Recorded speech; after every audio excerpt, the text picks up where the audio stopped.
Hello, hello, hello. It is August 19th, Wednesday, comic book day. As usual, every 7 days it happens like clockwork, almost. Anyway, yes, comic book day. Don't know how many videos it's going to be this week. I have kind of a weird number of books and they divide not really well. Gonna try and fit it all into one, so I better get started. But actually, before getting started, just want to take a moment, if you haven't heard, Yvonne Craig, who was Batgirl in the 1960s Batman show with Adam West, passed away last night, I think, or yesterday. Um, she was the first actress to play Batgirl, and had a really big effect on just so many people. Um, she was the first kind of live action female superhero, and totally just rocked it. I know a lot of people are not really huge fans of the Batman show from the '60s. I love it. I think it's brilliant. Um, but anyway, she was a very talented actress, really great part, really gave it her all, I feel. So just wanted to take a moment to remember her for her contributions to just to the comic book medium in general, for bringing that character to life before anyone else and leaving her mark on the character. But now, let's get started with the review. I feel like I'm kind of ruining the moment there, but I do have a video to do. So yeah, let's do this now. Starting off with Robin, Son of Batman, issue number 3. Quite enjoying this book. It's fun. It's not great, but it's a fun, cute little book. This issue, we finally have the showdown between Nobody and Damian, that they were kind of building up. And of course, it's just the sort of thing where they fight and then they kind of kiss and make up. They don't really kiss, but they make up. They realize that they can help each other out and that they kind of like each other. There's this really great moment I like after the fight. Actually, let's see. So during the fight, Nobody knocks one of Damian's teeth out. And after the fight, they're talking on the beach, and it's actually a really kind of beautiful moment here. The art in this book is fantastic. I really enjoy it. And on the bottom here, they talk about how he got his tooth knocked out, and it's one of his baby teeth. And I just love Damian's expression here. She's cracking up, and he has a little Charlie Brown squiggle above the head. It's great, and it's one of those small little things that really remind you, oh yeah, Damian is a child. He's as badass as he is, as much as he is doing, as capable of committing, intense feats of badassery. He's 12, and he's a kid. Yeah, but it's a cute little comic, shaping up to be a nice little buddy adventure here going on. I do like how just because of the age difference, they're not really setting it up as like a romantic thing. It's just platonic guy-girl friendship, which I don't think there's really enough of in comic books. So that's pretty neat how they're doing that, and really kind of fun for the all ages. I'd say it's rated teen. I think Robin definitely skews a lot younger, just as a character. He's always been the surrogate kid character. I'd actually prefer this book, I think, if it were just like a PG kids comic. I mean, they couldn't get away with as much as they do, but it's really not that violent of a book. The most violent thing is that panel I showed you with the Damian getting his tooth punched out. But get rid of some of the blood there, and that could totally be in a children's book. Yeah, but I hope it continues the way it does, not getting too serious, staying mostly kind of this cute little buddy com sort of thing. We also have in the book Talia wakes up and is trying to also find Damien. She's trapped with the with Raish essentially. Raish got her, recovered her, and now she's woken up and wants to protect Damien, mother instinct, and all that. And then we end with a another character being introduced, DC character, kind of a big deal. Want to see how they use him. But yeah, no, just a cute, fun little book. I really enjoyed it. I'd recommend it if you like Robin. If you like Damian Wayne, this is the most Damian you're gonna get. So, be glad it's as good as it is, I guess. Next up, we have Black Canary, and every month I picked, the past few months I picked this up, and I'm thinking, okay, this could go either way. I could like it, I could not like it, and I don't know why I still doubt this book because 3 issues in, I'm really liking it. I mean, this one kind of pulls a cheap trick on me because the first act of this issue is Mad Max. It is Black Canary fighting on top of a truck as the truck is going through the desert. It's just Mad Max. It's the ending to The Road Warrior. I don't know if I said this actually on this video because I don't really talk about movies much on this channel. But Fury Road is one of my favorite movies of all time. Like, definitely top, like, most favorite movie of the year, but even going back, it's just such a well-crafted action film. If you haven't seen it, I wholeheartedly recommend see Mad Max Fury Road. It is brilliant. And this just kind of lifts that whole Mad Max aesthetic, the car chase, fight scene, and that's just the first half of this book, which is pretty great. And the fight scenes of the book are really well done. You really feel the momentum. Dinah's constantly hopping from the top of a truck to a motorcycle, and you feel that change in momentum as she's, whether she's standing on top of a truck or she's riding a motorcycle, and just the movement is communicated really well in this book. Latter half is not as exciting. Dinah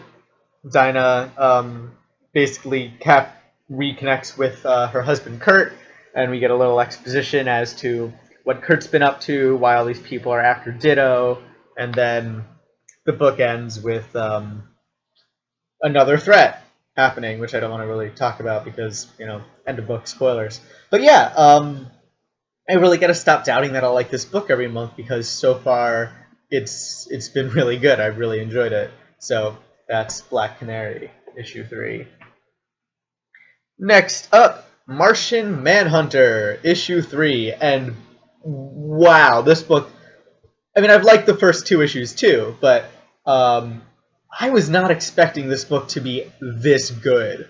Martian Manhunter is one of DC's better books coming out every month. Probably my favorite book that DC put out this week. And a big part of that is definitely because it reminds me so much of Neil Gaiman's run on Sandman.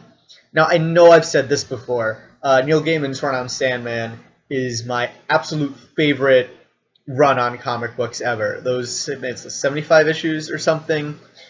I love every single one. I think it is as close to a flawless story as I've ever read. It's just incredible. And this is really reminding me of that. It has strong shades of that, both narratively and artistically. I'm just going to flip to one page where it like all came together. I was like, oh my god, they're really going for Sandman here. This page over here, and I'll explain what's happening on this page later, but I just got to this page, and then the page before it, it's kind of similar, but I don't think as effective. And I realized that they're echoing Sandman. They're taking that tone and making Manhunter into that sort of character, someone who can bend space and time, essentially. So the story picks up right after it left off last issue with Manhunter jumping into this machine in order to commit suicide. And the way that this suicide works, John isn't actually dead, but his consciousness and I guess just him as a being has been dispersed and spread to all of these different places, all throughout Earth, basically. Instead of killing himself, he just separated himself into dozens, if not hundreds, if not thousands of pieces spread all across the Earth. This makes the Martians incredibly mad, because the Martians needed him in one piece in order to use him as a weapon in order to take over Earth. So now they're out hunting him. The Martian Manhunter is being hunted by the Martian Maneater. And then we suddenly flip to this guy, to this police detective, whose name is somewhere on the page. Wessel. Not police detective, he's an agent. I guess a federal agent? Agent Daryl Wessel, I think? Yeah, Daryl Wessel. And Daryl Wessel is with this kid in a hospital, and the kid goes kind of like full Hannibal Lecter on him, starts asking about his mom and everything like that, and says that there's a Martian in the basement, you better burn it. Burn this Martian in the basement before it attacks anyone. And then Darren starts having this like crisis of character. He starts reminding himself, I have a brother, this is what my brother did, this is who I am. He's trying to remind himself, okay, this is who I am, this is where I've been, this is my history. And then it turns out he's part of the Martian Manhunter, and that's where we get these two incredible pages where Manhunter reveals himself to himself. I guess he kind of wakes himself up and is like, they're coming after you, you gotta run, you gotta get out of here. And, it's just such a fun book. The way they play with that, with Manhunter being multiple people in multiple spaces at once. I mean, it's a bit more action heavy than a lot of the Sandman stuff. I mean, this one does have a giant Martian monster attack people as they get away in an ambulance. At the very end, Mr. Biscuits reappears. He turns out to be part of Martian Manhunter 2. I don't think that is much of a spoiler. But this is another great panel where Biscuits reveals himself, and he's clearly part of John, but messed up too. And so it looks like they're going with this story where Martian Manhunter has to find himself, literally has to find pieces of himself. It's just so good. Was not expecting this sort of comic from Martian Manhunter, but I'm glad. I am so glad they're taking it in this direction. I'm so glad they're trying something new with him, because he is such a great character. He has so much potential with all of his powers and all that, that taking him in this really weird direction fits. It really does fit such a weird, faceted character like Manhunter. So major props to this comic, or the team behind this comic. Next up, we have Secret Six number 5, another comic that's really doing its own thing. And this comic it's the sort of thing Gail Simone knows, and the artist, of course, you got to give credit to the artist, but this team knows how to pull you in from the first page. This is the first page, and you see this, and you're like, okay, I gotta read this. I have to read it just to see if there's any more of this face. And then the dialogue, of course, red hot wieners for everybody. Man, I can't get over how great this face is. You have the one eye that's closed, the other eye barely open, mouth on one side of the face. What a great opening page. What a great way to just introduce the book. I think if this were an issue 1, just issue 1, page 1, this face, you wouldn't have a choice. You would have to read this book. Um,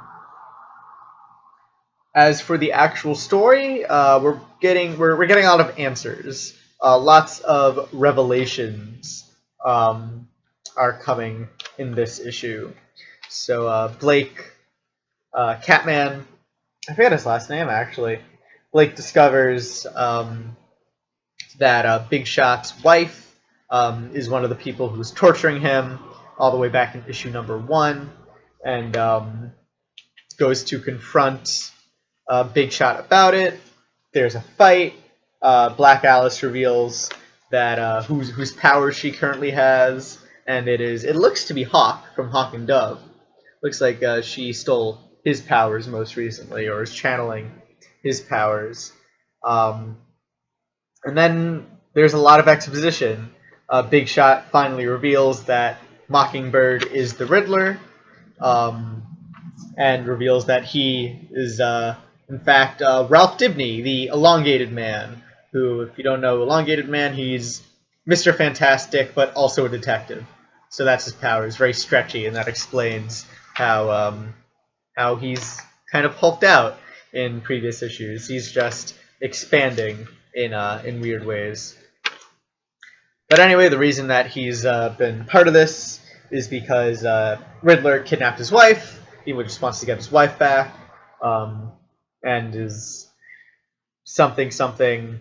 Lots of exposition. They explain why the 6 of them were gathered together. The 6 of them were all at one of Riddler's parties, where Riddler lost a very valuable diamond, and now Riddler basically wants his revenge against them for making the diamond something. Don't want to get into it too much. But yeah, really fun book. And I mean, this is a bit of a mood swing. You start here. You start at this brilliant page. And I'm just going to show you the last page because I've already spoiled that Riddler happens. And you end here. You have a clear day to night transition. Clear, like big, happy, funny face to Catman knocked out in front of this Riddler gang over here. So this book is dense. It takes you places. There's a bit too much exposition. It definitely feels very exposition heavy. But I mean, I guess it had to come out somewhere in the story if you wanted to do all of that in this arc.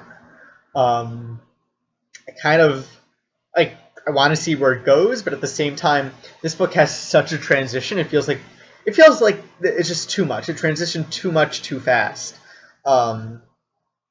Especially considering we had a few issues that were very kind of laid back, very calm, just supervillain suburban Milo sort of thing. And now suddenly Riddler and the 6 of them ambushed and all that, and Ralph Dibny revealing himself and the Riddler revealing himself. It's a bit too much all squeezed into one issue.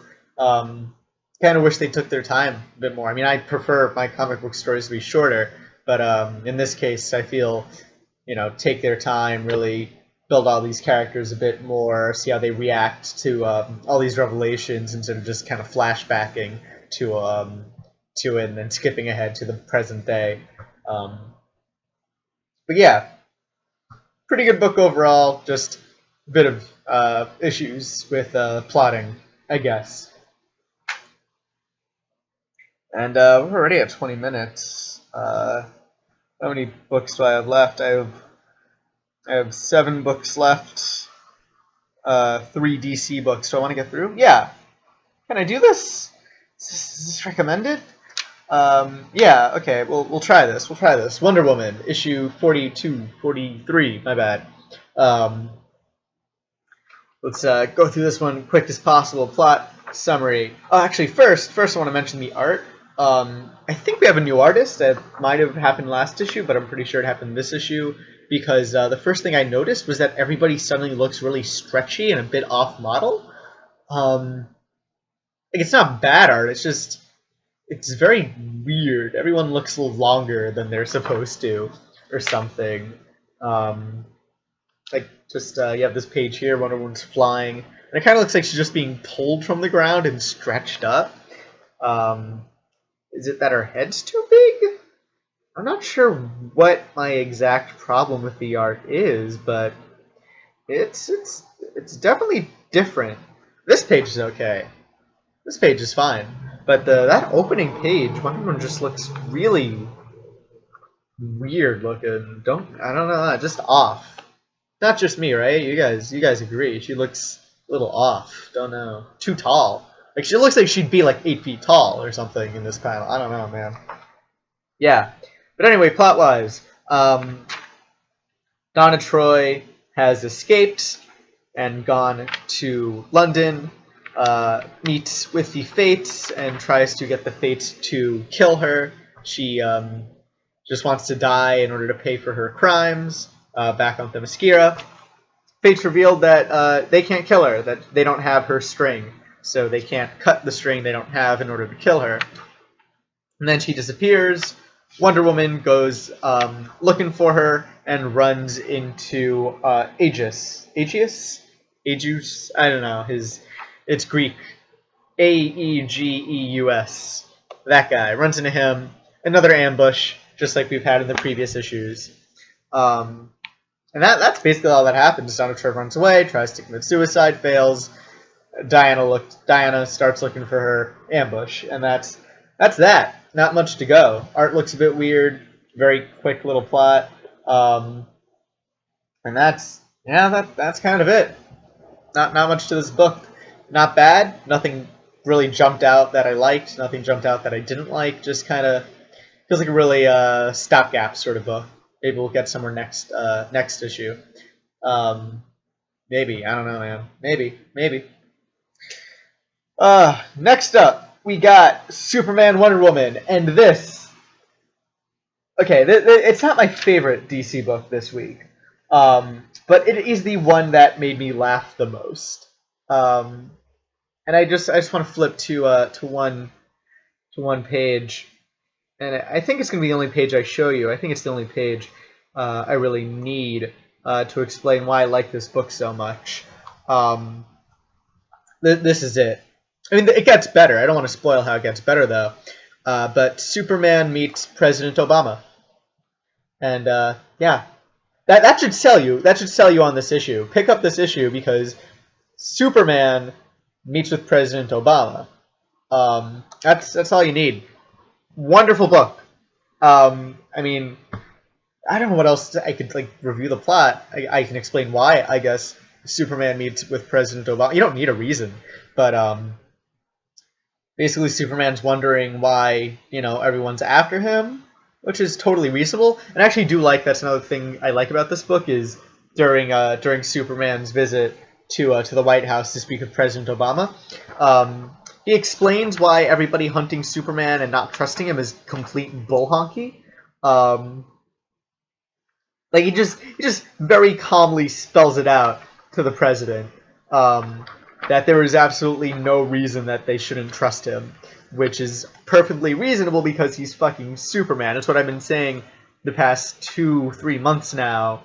Yeah, there's no reason not to trust Superman, and here is Superman himself telling that to President Obama in order to convince President Obama to give Superman the benefit of the doubt, which he totally deserves because he's Superman. And I just want to also, we end this book with Superman and Obama totally on terms. They're totally cool with each other, as evidenced by this panel over here. Not the final panel of the book, but the end to Superman's little meeting with Obama. And then Wonder Woman does some stuff involving breaking all of Superman's friends out of Argus. And there's a bit of a twist at the end I don't want to spoil, because it's actually a pretty intriguing twist as to what she does after breaking out all the friends from Argus. But mainly, as I already pointed out, this is a comic book where Superman meets President of the United States, Barack Obama. And that's it. That's all you need. Pick it up. Frame it. And the final DC book, and we're actually doing all the DC stuff under half an hour. That's pretty cool. Final DC book this week is Justice League 43. And, yeah, Justice League is getting insane. I am loving just how balls to the wall Jeff Johns is going with this story right now, with the Darkseid War. We open on Killabot killing a dog because he's evil, and Jeff Johns has to prove that to everybody by having him kill a dog. Very effective. If you need a character to be evil, that's all you have to do, is you have to show that character being cruel to animals, especially dogs. Being cruel to cats could be like a joke, haha, you know, because cats, fuck cats. I'm taking a stand, I'm making a stand in this video. Fuck cats. Gosh, I hope children aren't watching this. Why have children watch this? I don't know. But, not anymore, they don't. But yeah, Killabot kills a dog to prove he's evil. And then we have Batman, who has ascended to godhood in the last issue by sitting on Metron's chair, being a huge jerk to everyone. Because, of course he'd be. You give Batman, who's not... Like, Batman is nice. You know, Batman can be very kind and very understanding and very sympathetic. But he's also Batman, and he can be a huge jerk. You give Batman, like, 99% omniscience, which is about 2% more than he usually has. Joke about Batman being prepared for everything. But you turn Batman into essentially a god, of course he's going to be a jerk to everyone about it. And just start bossing everybody around. And that's pretty great. I like seeing jerk Batman in this case.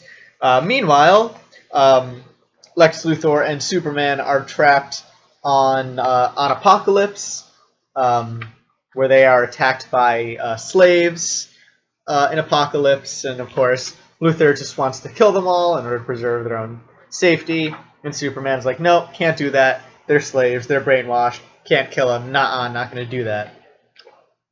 And, yeah, that's basically where we are. We also have, oh, wait, no, that's not. I totally forgot the actual big thing that happens in this book. Scott-Free joins the Justice League, and Batman is like, oh, you're scot-free. I'm just going to be exposition now because I literally know everything. Splits up the Justice League again, so Batman and Green Lantern go off to space in order to find something to get rid of Anti-Monitor. Meanwhile, the rest of the Justice League is on Earth in order to just basically convince Anti-Monitor to leave Earth. And then this happens. And then Darkseid comes to Earth and fights the Anti-Monitor. Darkseid War. This is it. This is the panel. You just have... Jeff Johns just wrote Darkseid going to war with Anti-Monitor. That's part 3 of this story. Yeah, Batman and Green Lantern are off-world, Superman and Lex Luthor are off-world, and on Earth we have Darkseid fighting Anti-Monitor. Yeah, this is... I mean, I don't know, this is probably a very bad... Like, this is a mark on me just as a reviewer for saying what I'm about to say, but this is too big to be bad at this point. Like, this could have been like a major crossover. It's weird that they did Convergence as like the big company line-wide crossover, and they're saving Darkseid fighting the Anti-Monitor as, oh yeah, that's just gonna be an arc of Justice League. This is bigger. Really, this can't be bad at this point. It's too big to be bad. I mean, yes, there are writers who can make this awful, who can make this just seem like too much, too fast. But in this case, like Jeff Johns, he's been a bit off of his game, but he's totally on his game in this. It's just, I can just imagine Johns at his writing desk saying, how can I go bigger? You know, how can I make this more insane? We have Batman turn into a god. We have Darkseid fight Anti-Monitor. We have Lex Luthor and Superman in a buddy cop, like, you know, basically in a buddy cop escape situation on Apocalypse. Yeah, it's just everything is happening in this book, and I can't help but like it. So, oh man, it's good to have the Justice League like just back again in a way. Like, you know, it is the Justice League. You have to go big, and they're going big. So, yeah, Darkseid War, very fun so far. And yeah, that's it for the DC books. Have 4 more books to cover. That is some Marvel stuff, and then one new book I picked up this week that I'm very interested in telling you about. I hope you care to watch that. If not, hope you enjoyed this video, And if you want to like it, subscribe, whatever, that junk, any comments whatsoever, feel free to leave them below and I'll try and get to them. And, oh, that's right. Thank you for watching and hope you will join me next week for some more comic book reviews.